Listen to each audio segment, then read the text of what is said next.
Hey there, I'm Caitlin McDonald with the Social Speak Network, and in today's video, we're going to be talking about business partnerships and specifically how to find a business partner that's going to lead to long-term success within your business and for your partnership.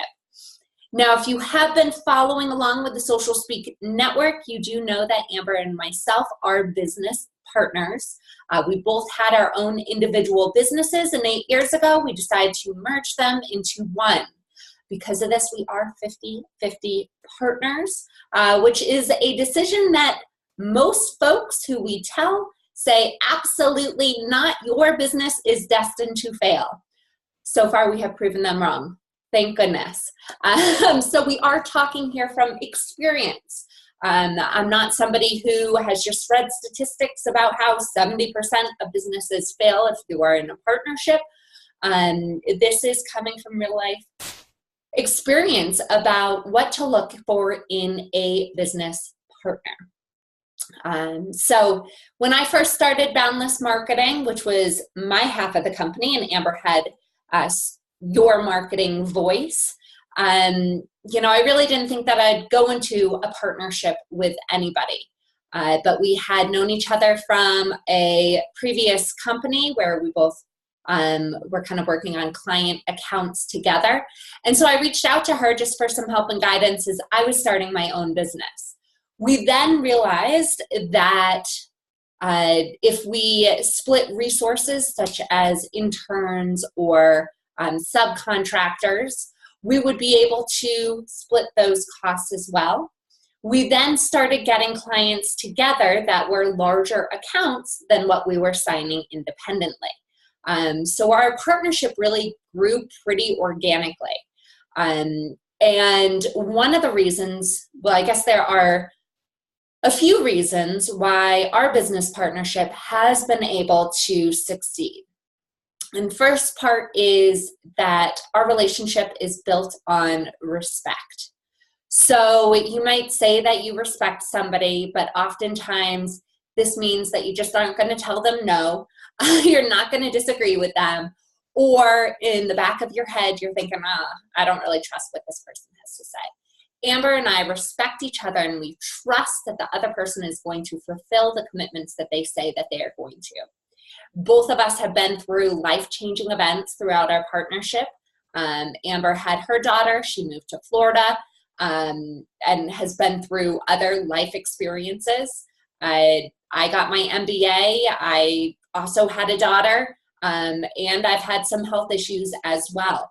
However, we both know that the other person is going to do what they say they're going to do, or actually explain what's going on in their life. If something's going on, they need a little bit of time. I joke often that Amber and I talk more frequently than my husband and I talk, even though Amber is over 2,000 miles away in Florida and I am here in Colorado. So we are, so respect is one, open communication is the other, and I think that those go hand in hand. If you find yourself dreading phone calls with the person who's going to be your business partner, I don't think that it's going to work. Make sure that this is somebody who, you're okay telling no to, that you're okay hearing no from, and that is going to give you an honest opinion about what they feel is working and what's not working. Now, the second thing that I recommend having if you want a business partnership to succeed are aligned values. So Amber and I both have aligned values when it comes to relationships and family and trust. We will bend over backwards for the folks who are within our inner circles, and we place experiences with family members at the top of the food chain. Yes, business is important. Yes, things have to get done. However, if we have the opportunity to spend an afternoon with our moms or our grandparents, for example, we are going to take that afternoon and we are going to carve time out so that clients can't touch us during that time. Our goals and our priorities align with building those relationships and keeping those relationships strong with the people that we hold near and dear. Now, the third thing And I think that this is also one of the most important things in making sure that a business partnership is going to succeed, is having the same vision for the organization. I was just listening actually to an interview that Amber had done, I think last month, with founders of a web development company. And she was talking about how it wouldn't work, and I completely agree with this, it wouldn't work, our business would not work and would not grow if Amber was happy with, status quo where things were, and if I had these far-fetched dreams about how big we wanted the company to grow to and things like that. Luckily, we have, through open conversations with each other, and again, that mutual respect, we've been able to stay aligned in terms of our vision for the company. And this past year, for example, the past couple of months, we've been working with a business coach that is helping us get to that next level, when historically we have actually been okay staying at status quo. We've been able to create a really sustainable business where we aren't worrying about where the next paycheck's coming from. We have a great team that knows their systems and their processes. However, just kind of through the course of where our business has taken us this year, we came across a business coach that is the perfect fit for our organization and for pushing us and holding us accountable so that we can actually get to the next level ourselves. And it's beyond just getting to the next level. It's having an actual view that's aligned for the next 10 years. And I'm sure that's going to switch over time, but at least at this point, we are completely committed to following that same path towards that 10-year mark.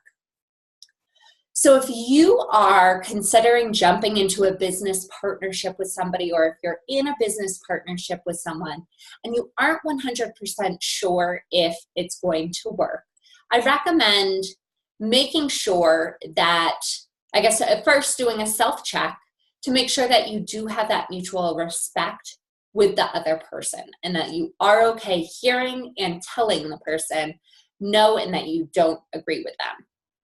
Number 2 is doing a values analysis. If this is your company and you are partners in it, the values of the business, in order to be as effective as possible, should align with your own personal values. If there's a disconnect there, you're going to feel it in your heart. You're not going to be as effective as possible or as satisfied as possible. So if your business values and your personal values align with the business values and personal values of your partner, you are in good hands. You are set up to succeed. Now, if those values differ as you're entering a partnership, they're not going to change. It's hard to hear. We like to think that we can change, but these values are who we are on the inside. And so it's important that we pay attention and that we respect our own values and know that it's okay to say, you know what, we don't value the same thing and we are not going to move in the same direction.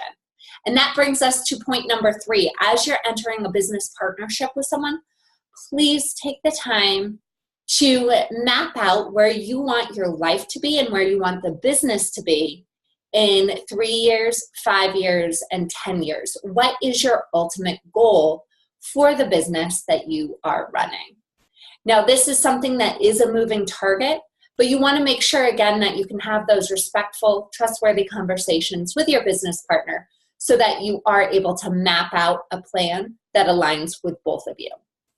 So thank you so much for tuning in. Again, my name's Caitlin McDonald. I'm here with the Social Speak Network. If you like this video and want more business tips or more digital marketing tips and advice, I urge you to subscribe to our channel so that you are notified of any new videos that come out. Thanks so much, and I will see you next time.